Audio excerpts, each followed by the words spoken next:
Hi friends, நம்ம video first யாராவது பார்க்குற மாதிரி இருந்தால் சப்ஸ்கிரைப் பண்ணிவிட்டு பாருங்கள். வாங்க வீடியோக்குள்ளே போகலாமா?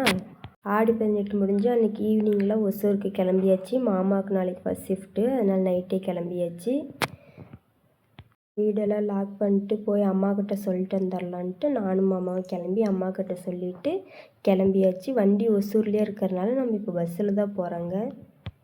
தருமபுரிலேயே பஸ் ஏறி இருந்தால் கூட எங்களுக்கு சீட்டு கிடச்சிருக்கும். பாலக்கோட்டில் பஸ் ஏறி ஒரு சீட்டு கூட கிடைக்கல. மாமாவும் எத்தனை பஸ் ஏறி ஏறி பார்த்தாங்க. ஒரு சீட்டு இருக்குது, நீ உட்காந்துக்கிட்டே பாப்பா. நாங்கள் இல்லை மாமா வாங்க அடுத்த பஸ்ஸில் போய்க்கலான்ட்டு நாங்கள் இப்போ போகிறது வந்து 5வது பஸ்ஸு. சீட்டே இல்லாதனால நின்றுட்டு போனாங்க. அப்புறம் அடித்து பிடிச்சி 2 பேர் இறங்குனாங்க. எங்களுக்கு முன்னே 2 பேரும் நின்றுன்னு இருந்தாங்க உட்காரத்துக்கு. நான் விடுவேனா போங்க அப்படின்ட்டு நான் உட்காந்துட்டேன்.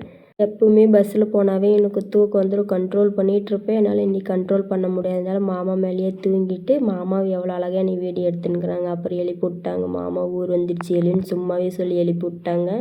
நானும் மாமாவும் ஒரு கொஞ்ச நேரம் பேசிகிட்டே வந்தாங்க. பஸ்ஸில் எவ்வளோ ஜாலியாக உக்காந்துட்டு பார்க்கறதுக்கு தாங்க எங்கள் மாமா எவ்வளோ சைலண்ட்டாக இருக்கிறாங்க. ஆனால் அவங்க அப்படியெல்லாம் எடை போட்டுறாதீங்க. எனக்கு மட்டும்தான் தெரியும் எங்கள் மாமா இப்படியெல்லாம் பேசுவாருன்ட்டு.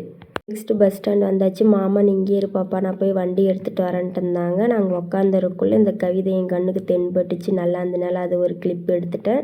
வழியிலே இங்கே முத்துமாரியம்மன் கோயிலில் ஃபங்க்ஷன் போட்டிருந்தாங்க. அதை பார்த்துட்டு இருந்தாங்க. ஒரு கொஞ்ச நேரம் பார்த்து சாமி கும்பிட்டு இருந்தாங்க. நானும் மாமாவும் எங்கள் குலதெய்வம் முத்துமாரியம்மன் கோவில்லையும் ஃபங்க்ஷன் வந்ததுனால சாமி கும்பிட்டுருந்தோம் முத்துமாரியம்மன் கோவிலில்.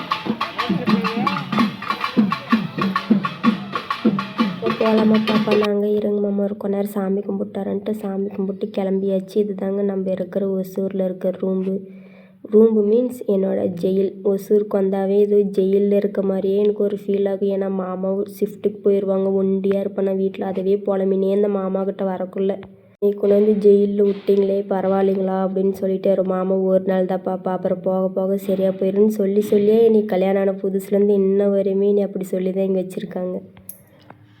இந்தோடனே ட்ரெஸ் சேஞ்ச் பண்ணிட்டு ஃபேஸ் வாஷ் பண்ணிட்டு வந்துட்டு எனக்கு ரொம்ப தலைவலி எடுத்துக்கிச்சு. அது என்னவோ தெரியல, இங்கே வந்தால் மட்டும் எனக்கு தலைவலி வந்துட மாட்டேங்குது. எனக்கு பூசிட்டு மாமாவுக்கு பூசி விட்டேன். எனக்குலாம் தலைவலிக்கலை பாப்பா, நாங்கள் இருந்தாலும் எனக்கு தலைவலிக்குதில்ல, அதனால் நீங்களும் பூசிக்கோங்கன்ட்டு மாமாவுக்கு பூசி விட்டேன். அவ்வளோதாங்க. நம்ம வீடியோ இதோட பிடிச்சிருந்தா லைக் பண்ணி ஷேர் பண்ணி சப்ஸ்கிரைப் பண்ணிக்கோங்க. மறக்காமல் சப்போர்ட் பண்ணுங்கள். நெக்ஸ்ட் வீடியோவில் பார்க்கலாம்.